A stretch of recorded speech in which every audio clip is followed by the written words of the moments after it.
Welcome to ಶಿಕ್ಷಣವೇ ಶಕ್ತಿ ಸ್ಪರ್ಧಾ creative Navodaya Morarji ತರಬೇತಿ ಕೇಂದ್ರ ಶಿವಮೊಗ್ಗ. ನನ್ನೆಲ್ಲ ಆತ್ಮೀಯ ಪೋಷಕರು ಹಾಗೂ ಪ್ರೀತಿಯ ವಿದ್ಯಾರ್ಥಿಗಳಿಗೆ ಈ ವಿಡಿಯೋದಲ್ಲಿ ವಿಶೇಷವಾಗಿ ನೀವು ಅರ್ಜಿಯನ್ನು ತುಂಬುವುದು ಹೇಗೆ ಅನ್ನೋದನ್ನು ತುಂಬ ಕನ್ಫ್ಯೂಷನ್ ಮಾಡ್ಕೊಂಡಿದ್ದೀರಾ. ಅಪ್ಲಿಕೇಶನ್ಸ್ಗಳನ್ನು ಶಾಲೆಗಳಿಂದ ಸಾಕಷ್ಟು ವಿದ್ಯಾರ್ಥಿಗಳು ತಪ್ಪು ಮಾಹಿತಿಗಳನ್ನು ತುಂಬ್ತಾ ಇದ್ದೀರಾ. ಯಾರು ಕೂಡ ಅರ್ಜಿ ತುಂಬುವುದರ ಬಗ್ಗೆ ಯಾವ ಪೇರೆಂಟ್ಸ್ಗಳು ಕೂಡ ದಯವಿಟ್ಟು ಫೋನ್ ಮಾಡಬೇಡಿ. ಶಿಕ್ಷಣವೇ ಶಕ್ತಿಗೆ ನೀವು ಫೋನ್ ಮಾಡಬೇಕಾಗಿರೋದಿಷ್ಟೇ, ನಾವು ನವೋದಯದಲ್ಲಿ ಸೆಲೆಕ್ಷನ್ ಆಗಬೇಕು ಸರ್, ನಿಮ್ಮ ಇನ್ಸ್ಟಿಟ್ಯೂಷನ್ ಸಹಕಾರ ಬೇಕು, ಆನ್ಲೈನ್ ಅಥವಾ ಆಫ್ಲೈನ್ ಕ್ಲಾಸಸ್ಗಳ ಬಗ್ಗೆ ಮಾತ್ರ ಕೇಳಿ. ಈಗ ಹೋಗ್ತಾ ಇದ್ದೇನೆ 2023 ಜನವರಿ 31ಕ್ಕೆ ಈ ಅರ್ಜಿಯನ್ನು ಹಾಕಲಿಕ್ಕೆ ಲಾಸ್ಟ್ ಡೇಟ್ ಇದೆ. ಪ್ರಸಕ್ತ ವರ್ಷದಲ್ಲಿ 5ನೇ ತರಗತಿಯಲ್ಲಿರ್ತಕ್ಕಂಥ ವಿದ್ಯಾರ್ಥಿಗಳು ಯಾರು ಕೂಡ ಬಿಳಿ ಹಾಳೆ ಮೇಲ್ಗಡೆ ಯಾವ ಮಾಹಿತಿಯನ್ನು ತಂದರೆ ಕಂಪ್ಯೂಟರ್ ಸೆಂಟ್ರಲ್ಲಿ ಅಪ್ಲೈ ಮಾಡಬೇಡಿ. ನಿಮ್ಮ ಕ್ಯಾಟಗರಿ ಆಗಿರ್ಬೋದು, ಎಕ್ಸಾಮ್ ಫಾರ್ಮೇಟು, ಪ್ರತಿಯೊಂದು ಮಾಹಿತಿನೂ ಕೂಡ ಈ ವಿಡಿಯೋದಲ್ಲಿ ಇರ್ತೀನಿ. ದಯವಿಟ್ಟು ಸ್ಕಿಪ್ ಮಾಡ್ದೇನೆ ಸಂಪೂರ್ಣವಾಗಿ ವಿಡಿಯೋ ನೋಡಿ, ನಿಮಗೆ ಸಹಕಾರ ಆಗುತ್ತೆ. ನೀವು ಅಲ್ಲಿ ಇಲ್ಲಿ ತಿರುಗಾಡೋದು ಕಮ್ಮಿ ಆಗುತ್ತೆ. ಇಲ್ಲಿ ಅರ್ಜಿಯಲ್ಲಿ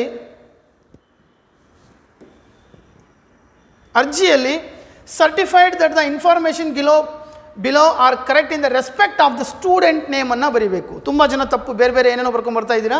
ಇಲ್ಲಿ ಸ್ಟೂಡೆಂಟ್ ನೇಮನ್ನು ಬರೀಬೇಕು, ವಿದ್ಯಾರ್ಥಿ ಹೆಸರನ್ನು ಬರೀಬೇಕು. ಯಾಕಂದರೆ ಇಲ್ಲಿ ಬ್ರಾಕೆಟಲ್ಲಿ ಕೊಟ್ಟಿದ್ದಾರೆ ನೇಮ್ ಆಫ್ ದ ಸ್ಟೂಡೆಂಟ್ ಅಂತೇಳಿ. Who is studying in class 15 ಶಾಲೆ ಹೆಸರನ್ನು ಬರೀಬೇಕು. ಇಲ್ಲಿ ಶಾಲೆ ಹೆಸರನ್ನು ಬರೀಬೇಕು.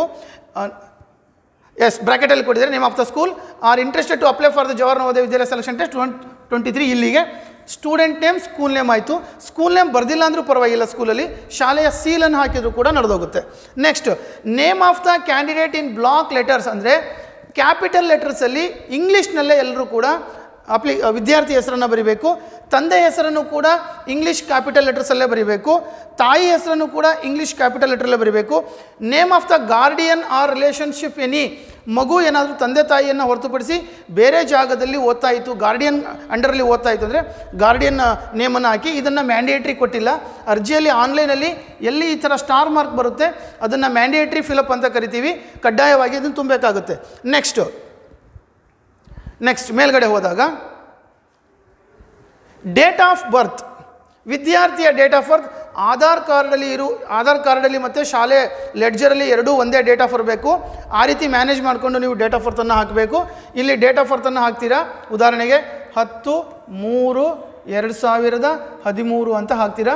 ಇದನ್ನು ನಾವು ರೈಟಿಂಗಲ್ಲಿ ಬರೀಬೇಕು. ಶಾಲೆ ಹೆಡ್ ಮಾಸ್ಟರ್ಗಳು ಬರ್ಕೊಡ್ತಾರೆ. ಬಾಯ್ ಗರ್ಲ್ ಟ್ರಾನ್ಸ್ಜೆಂಡರ್ ಅಂತ ಇದೆ. ಬಾಯ್ ಇದ್ದರೆ ಬಾಯ್ಗೆ ಹಾಕಿ, ಗರ್ಲ್ ಇದ್ದರೆ ಗರ್ಲ್ಗೆ ಹಾಕಿ. ನೆಕ್ಸ್ಟ್, ತುಂಬ ಇಂಪಾರ್ಟೆಂಟ್ ರೋಲ್ ಏನಪ್ಪ ಅಂದರೆ ಜನರಲ್ಲ ಒ ಬಿ ಸಿನ ಅಂತ ಹೇಳ್ಬಿಟ್ಟು ಕರ್ನಾಟಕ ರಾಜ್ಯದಲ್ಲಿ ಇರ್ತಕ್ಕಂತಹ ಜಾತಿಗಳು ಕೇಂದ್ರ ಸರ್ಕಾರದ ಪಟ್ಟಿಯಲ್ಲಿ ಒ ಬಿ ಸಿ ಅಂಡರಲ್ಲಿ ಇರೋರು ಮಾತ್ರ ಒ ಬಿ ಸಿ ಅಂತ ಹಾಕಬೇಕು. ಸರ್, ಇದನ್ನು ಹೇಗೆ ತಿಳ್ಕೊಳ್ಳೋದು ಸರ್? ನಮ್ಮ ಟೆಲಿಗ್ರಾಮ್ ಚಾನಲ್ ಶಿಕ್ಷಣವೇ ಶಕ್ತಿ ಶಿವಮೊಗ್ಗ, ಈ ವಿಡಿಯೋ ಕೆಳಗಡೆ ಡಿಸ್ಕ್ರಿಪ್ಷನ್ ಬಾಕ್ಸಲ್ಲಿ ಲಿಂಕ್ ಕೊಟ್ಟಿದ್ದೀವಿ. ಅಲ್ಲಿ ಜಾಯ್ನ್ ಆಗಿ ಆ ಪಟ್ಟಿಯನ್ನು ಹಾಕಿದ್ದೀವಿ. ಆ ಪಟ್ಟಿಯಲ್ಲಿ ನಿಮ್ಮ ಜಾತಿಯ ಹೆಸರು ಇದೆಯಾ ಅಂತ ಕನ್ಫರ್ಮ್ ಮಾಡಿಕೊಂಡು ಒ ಬಿ ಸಿ ಅನ್ನೋರು ಟಿಕ್ ಮಾಡಿ. ಇನ್ನು ಎಸ್ ಸಿ ಇದ್ದರೆ ಎಸ್ ಸಿ, ಎಸ್ ಟಿ ಇದ್ದರೆ ಎಸ್ ಟಿ. ಫಿಸಿಕಲಿ ಚಾಲೆಂಜ್ಡ್ ಏನಾದರೂ ಇತ್ತು ಅಂದರೆ ಇಲ್ಲಿ ಫಿಸಿಕಲ್ ಚಾಲೆಂಜ್, ಕಣ್ಣಿನ ದೃಷ್ಟಿ ಕಡಿಮೆ ಇದ್ದರೆ ಈ ಕಾಲಮಲ್ಲಿ ಹಾಕಬೇಕು. ಎಷ್ಟು % ಇದೆ ಅಂತ ಹಾಕಬೇಕು. ಲಿಸನಿಂಗ್ ಕಡಿಮೆ ಇತ್ತು ಅಂದರೆ ಎಷ್ಟು % ಅಂತ ಹಾಕಬೇಕು. ಫಿಸಿಕಲಿ ಅಂದರೆ ಕೈ ಕಾಲು ಏನಾದರೂ ಸರಿ ಇಲ್ಲ ಅಂತ ಹೇಳಿದ್ರೆ ಎಷ್ಟು % ಅಂತ ಇಲ್ಲಿ ಹಾಕಬೇಕು. Aadhaar number of the candidates, ಇದು ಕೂಡ ತುಂಬ ಇಂಪಾರ್ಟೆಂಟ್ ರೋಲ್. ಈ ಅರ್ಜಿಯನ್ನು ತುಂಬುವಾಗ ನೀವು ಓದುತ್ತಿರುವ ಜಿಲ್ಲೆ ಹಾಗೂ ನಿಮ್ಮ ಮನೆ ಎರಡೂ ಕೂಡ ಒಂದೇ ಜಿಲ್ಲೆಯಲ್ಲಿ ಇರಬೇಕು. ಇಲ್ಲ ಸರ್, ನಮ್ಮ ಮಗು ದಾವಣಗೆರೆ ಜಿಲ್ಲೆದು ಶಿವಮೊಗ್ಗ ಜಿಲ್ಲೆಯಲ್ಲಿ ಓದ್ತಾ ಇದೆ ಅಂತ ಹೇಳಿದರೆ ನೀವೇನು ಮಾಡಬೇಕು? ನಿಮ್ಮ ಆಧಾರ್ ಕಾರ್ಡ್ ಯಾವ ಜಿಲ್ಲೆಯಲ್ಲಿ ಓದ್ತಾ ಇದೆಯೋ ಆ ಜಿಲ್ಲೆಯ ಆಧಾರ್ ಕಾರ್ಡ್ ಮಾಡ್ಕೊಂಡಿರಬೇಕು. ಅಥವಾ ಓದುತ್ತಿರುವ ಜಿಲ್ಲೆಯಿಂದ ವಸತಿ ಪ್ರಮಾಣ ಪತ್ರವನ್ನು ಕರ್ನಾಟಕ ರಾಜ್ಯ ಸರ್ಕಾರದ ಯಾವುದಾದ್ರೂ ಒಂದು ಮಂಡಳಿಯಿಂದ ನೀವು ಪಡ್ಕೊಂಡಿರಬೇಕು. ಸ್ಕ್ಯಾನ್ ಮಾಡಿ ಅದನ್ನು ಹಾಕಬೇಕು. ಅಡ್ರೆಸ್ಸನ್ನು ಬರೀಬೇಕು. ನಿಮ್ಮ ಮನೆಯ ನಿಮ್ಮ ಕಮ್ಯುನಿಕೇಷನ್ ಅಡ್ರೆಸ್ಸನ್ನು ಬರೀಬೇಕು. ಮೊಬೈಲ್ ನಂಬರ್ ಬರೀಬೇಕು. ಅರ್ಜಿ ಹಾಕುವಾಗ ಆನ್ಲೈನಲ್ಲಿ OTP ಬರುತ್ತೆ. OTP ಸಕ್ಸಸ್ ಆದರೆ ಮಾತ್ರ ನಿಮ್ಮ ಅಪ್ಲಿಕೇಶನ್ ಮುಂದಕ್ಕೆ ಹೋಗುತ್ತೆ. ನೆಕ್ಸ್ಟ್, ಇಮೇಲ್ ಅಡ್ರೆಸ್ ಇದ್ದರೆ ಬರೀರಿ, ಇಲ್ಲಾಂದರೆ ಇಲ್ಲ. ಐಡೆಂಟಿಫಿಕೇಷನ್ ಮಾರ್ಕ್, ಮಗುವಿಗೆ ಯಾವುದಾದ್ರೂ ಗುರುತು ಇರ್ತಕ್ಕಂತಹ ಚಿಹ್ನೆಗಳಿತ್ತು ಅಂದರೆ ಆ ಚಿಹ್ನೆಗಳನ್ನು ಬರೀರಿ. ಆನ್ಯಲ್ ಇನ್ಕಮ್, ನಿಮ್ಮ ಪೋಷಕರ ವಾರ್ಷಿಕ ಆದಾಯ ಆನ್ಯಲ್ ಇನ್ಕಮ್ ಬರೀರಿ. ನ್ಯಾಷನಾಲಿಟಿ, ರಿಲಿಜಿಯನ್, ನಿಮ್ಮ ರಾಷ್ಟ್ರೀಯತೆ ಮತ್ತು ಧರ್ಮವನ್ನು ಬರೀರಿ. ಇಲ್ಲೊಂದು ತುಂಬ ಇಂಪಾರ್ಟೆಂಟ್ ರೋಲ್, ನೀವು ಮಗು ಯಾವ ಮೀಡಿಯಮಲ್ಲಿ ಎಕ್ಸಾಮ್ ಬರೀಬೇಕಂತ ಇದೆಯೋ ಅರ್ಜಿಯನ್ನು ತುಂಬುವಾಗಲೇ ನೀವು ಅದನ್ನು ತೀರ್ಮಾನ ಮಾಡಬೇಕು. ಅರ್ಜಿ ಹಾಕಿದ ನಂತರದಲ್ಲಿ ನಾನು ಕನ್ನಡ ಮೀಡಿಯಮ್ ಹಾಕಿದ್ದೆ, ಇಂಗ್ಲೀಷ್ ಮೀಡಿಯಮಲ್ಲಿ ಎಕ್ಸಾಮ್ ಬರೀತೀನಿ, ಇಂಗ್ಲೀಷ್ ಮೀಡಿಯಮಲ್ಲಿ ಹಾಕಿಬಿಟ್ಟಿದ್ದೆ, ಕನ್ನಡದಲ್ಲಿ ಬರೀಬೇಕು ಅಂತ ಹೇಳಿದರೆ ಯಾವ ಕಾರಣಕ್ಕೂ ಕೂಡ ನಿಮಗೆ ಆ ಕ್ವಶನ್ ಪೇಪರ್ ಸಿಗೋದಿಲ್ಲ. ಮುಂದೆ ನೆಕ್ಸ್ಟ್ ಇನ್ನು ವೆರಿ ಇಂಪಾರ್ಟೆಂಟ್ ತುಂಬ ಪೇರೆಂಟ್ಸ್ಗಳು ಸಿಕ್ಕಾಪಟ್ಟೆ ಫೋನ್ ಮಾಡ್ತಿರೋದು ಈ ಕಾಲಮ್ಗೆ. ಇಲ್ಲಿ ಕ್ಲಾಸ್ 3, ಕ್ಲಾಸ್ 4, ಕ್ಲಾಸ್ 5 ಅಂತ ಕೊಟ್ಟಿದ್ದಾರೆ. 3ನೇ ತರಗತಿ ಯಾವ ಶಾಲೆಯನ್ನು ಓದಿತ್ತೋ ಪೋಷಕರು ನೀವು ನೇರವಾಗಿ ಹೆಸರನ್ನು ಬರೀರಿ. 3ನೇ ತರಗತಿ ಶಾಲೆಗೆ ಹೋಗೋ ಅವಶ್ಯಕತೆ ಇಲ್ಲ. 4ನೇ ತರಗತಿ ಓದ್ತಿತ್ತು ಅಂತೇಳಿ ಬೇರೆ ಶಾಲೆಯಲ್ಲಿ 4ನೇ ತರಗತಿ ಶಾಲೆಗೆ ಹೋಗೋ ಅವಶ್ಯಕತೆ ಇಲ್ಲ. ನೀವು ಆ ಶಾಲೆ ಹೆಸರನ್ನು ಬರಿಬೇಕು. ಯಾವ ಶಾಲೆ ಇದೆಯೋ ಆ ಶಾಲೆ ಹೆಸರನ್ನು ಬರಿಬೇಕು. GHPS. ಈಗ 5ನೇ ತರಗತಿ ಯಾವ ಶಾಲೆಯಲ್ಲಿ ಓದ್ತಾ ಇದೆಯೋ. ಮತ್ತು ಇದರಲ್ಲಿ ಮತ್ತೊಂದು ಸೂಕ್ಷ್ಮವಾಗಿರ್ತಕ್ಕಂಥ ಮಾಹಿತಿ ಇದೆ. ಅದೇನಪ್ಪ ಅಂತ ಹೇಳಿದರೆ ಮುಂದುವರಿಸ್ತೇನೆ. ನೀವು ಯಾರಾದರೂ ಇವತ್ತೇ ಮೊಟ್ಟ ಮೊದಲನೇದಾಗಿ ನಮ್ಮ ಚಾನಲನ್ನು ನೋಡ್ತಾ ಇದ್ದೀವಿ ಅಂತ ಹೇಳಿದರೆ, ಇವತ್ತೇ ಮೊಟ್ಟ ಮೊದಲನೇದಾಗಿ ನಮ್ಮ ಚಾನಲನ್ನು ನೋಡ್ತಿರ್ತಕ್ಕಂತಹ ಪೋಷಕರು ಈ ಚಾನಲ್ ಕೆಳಗಡೆ ಇರ್ತಕ್ಕಂತಹ ಸಬ್ಸ್ಕ್ರೈಬ್ ಬಟನನ್ನು ಕ್ಲಿಕ್ ಮಾಡಿ, ಪಕ್ಕದಲ್ಲಿರ್ತಕ್ಕಂಥ ಬೆಲ್ ಐಕನ್ ಟಚ್ ಮಾಡಿ, ಆಲ್ ನೋಟಿಫಿಕೇಷನ್ ಕೊಡಿ. ನಾನು ಕೊಡ್ತಿರ್ತಕ್ಕಂಥ ಮಾಹಿತಿ ಯಾರಿಗಾದರೂ ಅರ್ಥ ಆಗ್ತಾ ಇದೆ ಅಂದರೆ ಎಲ್ಲರೂ ಕೂಡ ಒಂದು ಲೈಕ್ ಮಾಡ್ತಾ ಹೋಗಿ. ವಿಡಿಯೋ ನಂತರದಲ್ಲಿ ಸಂಪೂರ್ಣವಾಗಿ ನೋಡಿದ ನಂತರ ನಿಮ್ಮ ಅಭಿಪ್ರಾಯವನ್ನು ಕಮೆಂಟ್ ಮಾಡಿ. ಅದಷ್ಟೇ ಅಲ್ಲದೆ ಇದು ಕರ್ನಾಟಕ ರಾಜ್ಯದ ಅತ್ಯಂತ ಹೆಮ್ಮೆಯ ನವೋದಯ ತರಬೇತಿ ಕೇಂದ್ರ ಶಿವಮೊಗ್ಗ. ಇಲ್ಲಿ ನಿಮಗೆ ಆನ್ಲೈನ್ ಮತ್ತು ಆಫ್ಲೈನ್ ಮೂಲಕ ಸೂಕ್ಷ್ಮವಾಗಿರ್ತಕ್ಕಂತಹ ಸಕ್ಸಸ್ಫುಲ್ ಆಗಬೇಕಂತಹ ತರಬೇತಿಯನ್ನು ಕೊಡಲಾಗ್ತಾ ಇದೆ. ಈ 3 ಕಾಂಟ್ಯಾಕ್ಟ್ ನಂಬರಲ್ಲಿ ಯಾವುದಾದ್ರೂ ಒಂದು ನಂಬರಿಗೆ ಕಾಂಟ್ಯಾಕ್ಟ್ ಮಾಡ್ಕೊಳ್ಳಿ, ತರಬೇತಿಯನ್ನು ಪಡಿಬೋದು. ಹಾಗೆ ನಾವು ಮತ್ತೆ ಅರ್ಜಿಗೆ ಹೋಗೋಣ. ಅಪ್ಲಿಕೇಶನ್ ಕೊಡಿ ಕಂಪ್ಯೂಟರ್.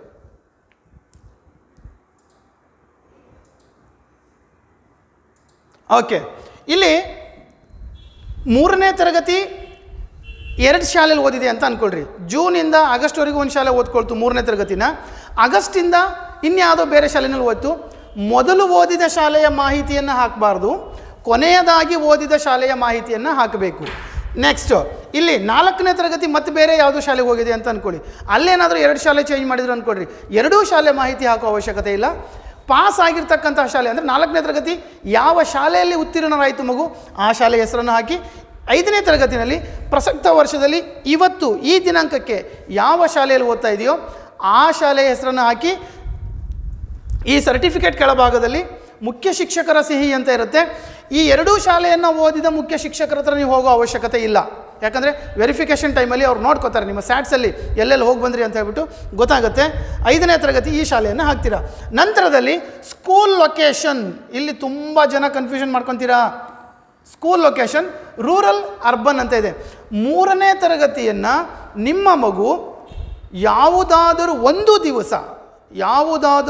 ದಿವಸ ಅಥವಾ 4ನೇ ತರಗತಿಯಲ್ಲಿ ಯಾವುದಾದರೂ ಒಂದು ದಿವಸ ಅಥವಾ 5ನೇ ತರಗತಿಯಲ್ಲಿ ಯಾವುದಾದರೂ ಒಂದು ದಿವಸ ಪಟ್ಟಣ ಪಂಚಾಯಿತಿ, ಪುರಸಭೆ, ನಗರಸಭೆ, ಮಹಾನಗರ ಪಾಲಿಕೆ ವ್ಯಾಪ್ತಿಯಲ್ಲಿರ್ತಕ್ಕಂಥ ಶಾಲೆಯಲ್ಲಿ ವ್ಯಾಸಂಗ ಮಾಡಿತ್ತು ಅಂತ ಹೇಳಿದ್ರೆ ಆ ಮಗು ಅರ್ಬನ್ ಮಗು ಆಗುತ್ತೆ. ಹಾಗಾದರೆ ರೂರಲ್ ಮಗು ಅಂದರೆ ಯಾರು ಸರ್? 3ನೇ ತರಗತಿ, 4ನೇ ತರಗತಿ, 3, 4, 5ನೇ ತರಗತಿ, ಈ 3 ತರಗತಿಗಳನ್ನು ಗ್ರಾಮೀಣ ಭಾಗದ ಶಾಲೆ, ಅದು ಸರ್ಕಾರಿ ಶಾಲೆ ಆಗಿರ್ಬೋದು, ಅನುದಾನಿತ ಶಾಲೆ ಆಗಿರ್ಬೋದು, CBSE ಶಾಲೆ ಆಗಿರ್ಬೋದು, ICSE ಶಾಲೆ ಆಗಿರ್ಬೋದು, ಅದು ಯಾವುದೇ ವಿಧದ ಶಾಲೆ ಆಗಿರ್ಬೋದು, ಆದರೆ ಆ ಶಾಲೆ ಗ್ರಾಮೀಣ ಭಾಗದಲ್ಲಿ ಇರಬೇಕು. ಅವರುಗಳು ಇಲ್ಲಿ ರೂರಲ್ ಅಂತ ಹಾಕಬೇಕು. ಕನ್ಫ್ಯೂಷನ್ ಮಾಡ್ಕೋಬೇಡಿ, ತುಂಬ ಇಂಪಾರ್ಟೆಂಟು. ಇಲ್ಲ ಸರ್ ನಾವು 3ನೇ ತರಗತಿ ರೂರಲ್ ಓದಿದ್ವಿ, 5ನೇ ತರಗತಿ ರೂರಲ್ ಓದಿದ್ವಿ, 4ನೇ ತರಗತಿ ರೂರಲ್ ಓದಿದ್ವಿ, ಈಗ 5ನೇ ತರಗತಿ ರೂರಲ್ ಅರ್ಬನಲ್ಲಿ ಇದ್ದೀವಿ ಅಂತ ಹೇಳಿದ್ರೆ ಇಲ್ಲಿ ಅರ್ಬನ್ ಅಂತ ಹಾಕಬೇಕು. ನಿಮಗೆ ಇಲ್ಲಿ ತೋರಿಸ್ಬಿಡುತ್ತೆ ಅದು ಅಪ್ಲಿಕೇಶನ್ ಹಾಕುವಾಗ you are under in urban quota ಅಂತ ತೋರಿಸುತ್ತೆ. ಯಾವುದು? ನಿಮ್ಮ ಆನ್ಲೈನ್ ಅರ್ಜಿ. Next month and year of joining, ಯಾವ ತಿಂಗಳಲ್ಲಿ ನಾವು 3ನೇ ತರಗತಿಗೆ ಯಾವ ವರ್ಷದಲ್ಲಿ ಜಾಯ್ನ್ ಆದ್ವಿ, ಯಾವ ತಿಂಗಳಲ್ಲಿ ಜಾಯ್ನ್ ಆದ್ವಿ, ಈ 3 ಕೂಡ ಹಾಗೆ ಬರೀಬೇಕು.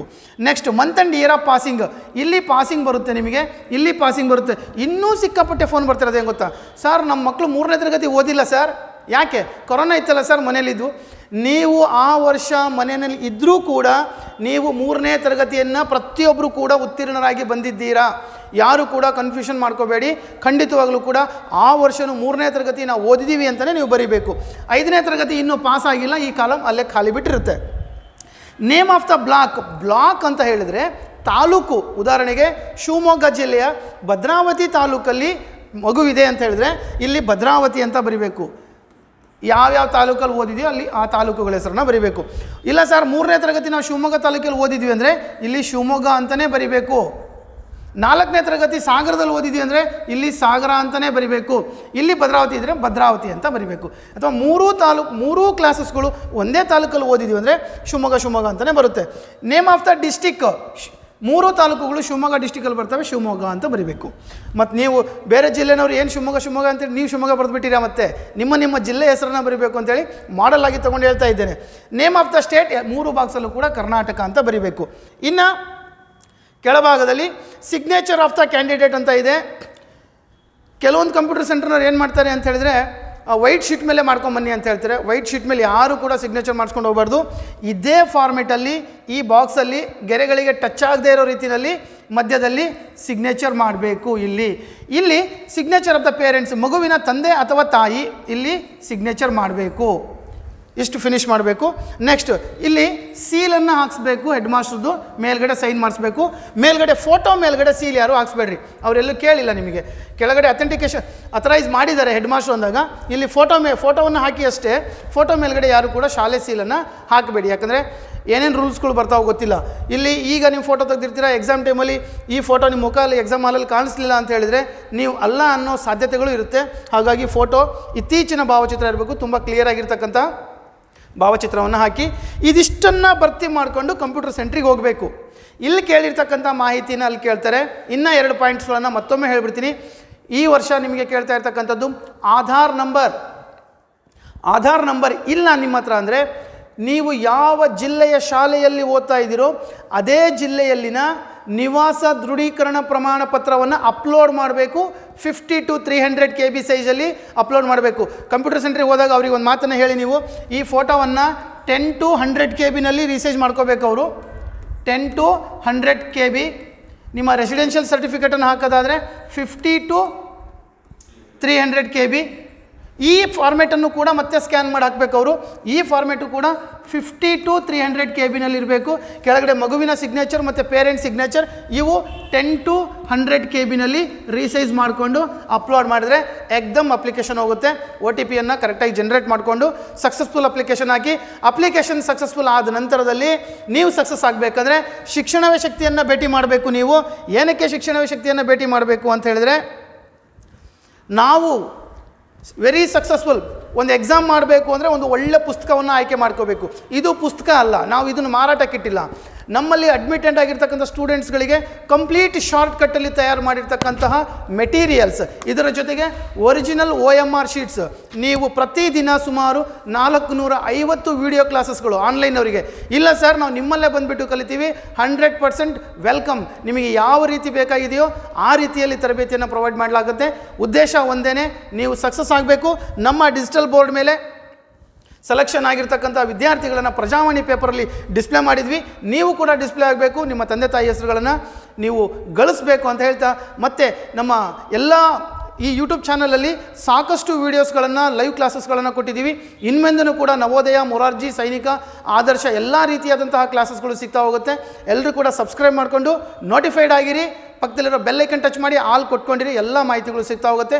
ಮತ್ತು ನವೋದಯ ಶಾಲೆ ವಿದ್ಯಾಲಯದ್ದು ಎಕ್ಸಾಮ್ ಡೇಟ್ ಏನಾದರೂ ಎಕ್ಸ್ಟೆನ್ಷನ್ ಆಯಿತು, ಬೇರೆ ಮಾಹಿತಿಗಳು ಏನಾದರೂ ಇತ್ತು, ಅಡ್ಮಿಷನ್ ಟಿಕೆಟ್ ಯಾವಾಗ, ರಿಸಲ್ಟ್ ಯಾವಾಗ, ಕೀ ಆನ್ಸರ್ಗಳನ್ನು ಎಕ್ಸಾಮ್ ಬರೆದು 1 ಗಂಟೆಯಲ್ಲಿ ಕೀ ಆನ್ಸರ್ಗಳನ್ನು ಕೂಡ ಕೊಡ್ತೀವಿ. ಈ ಎಲ್ಲ ಮಾಹಿತಿ ಬೇಕು ಅಂದರೆ ಚಾನಲ್ ಸಬ್ಸ್ಕ್ರೈಬ್ ಮಾಡ್ಕೊಂಡಿರಬೇಕು. ನಾನು ಹೇಳಿರೋ ಮಾಹಿತಿ ಅರ್ಥ ಆಯಿತು ಅಂದರೆ ಒಂದು ಲೈಕ್ ಮಾಡಿ, ಕೆಳಗಡೆ ನಿಮ್ಮ ಅಭಿಪ್ರಾಯವನ್ನು ಕಮೆಂಟ್ ಮಾಡಿ. ಅರ್ಜಿ ಬಗ್ಗೆ ಯಾವುದಾದ್ರೂ ಅನುಮಾನ ಇತ್ತು ಅಂತ ಹೇಳಿದರೆ ಕಮೆಂಟ್ ಬಾಕ್ಸಲ್ಲಿ ಕಮೆಂಟನ್ನು ಮಾಡಿ. ನಮ್ಮ ಕೆಳಗಡೆ ಕೊಟ್ಟಿರ್ತಕ್ಕಂತಹ ಡಿಸ್ಕ್ರಿಪ್ಷನ್ ಬಾಕ್ಸಲ್ಲಿ ಟೆಲಿಗ್ರಾಮ್ ಚಾನಲ್ ಇದೆ, ಅಲ್ಲಿ ನಿಮ್ಮ ಕ್ಯಾಟಗರಿ ಪಟ್ಟಿಗಳನ್ನು ನೋಡ್ಕೊಳ್ಳಿ ಅಂತ ಹೇಳ್ತಾ ಮುಂದಿನ ವಿಡಿಯೋದಲ್ಲಿ ಸಿಗ್ತೀನಿ. ಅಲ್ಲಿವರೆಗೂ thank you so much. Bye.